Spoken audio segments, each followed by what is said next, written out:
where are the most hopeful models of creating solutions that create entirely new patterns of people working together.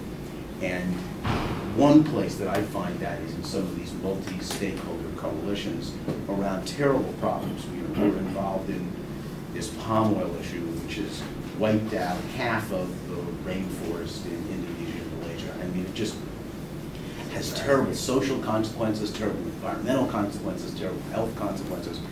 And, you know, there's several efforts where you try to bring labor and you try to bring, you know, the government, and you try to bring the NGOs, and you try to get everybody around the table to actually, and it's not unlike the dam situation, to look at the situation and see it through a shared perspective, that they can agree on what they need to do to move forward and not continue this terrible cycle of destruction.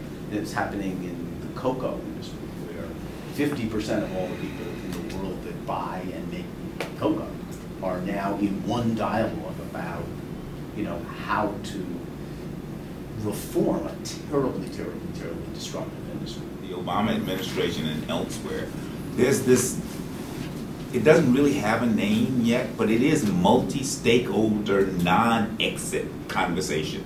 It's like when you close the door and say to a bunch of folks, you've got to come up with a solution to this problem, right? You have no choice. We will not allow you to walk away from it. That's a great term. And I was like wondering, well, exactly, is anybody thinking about this?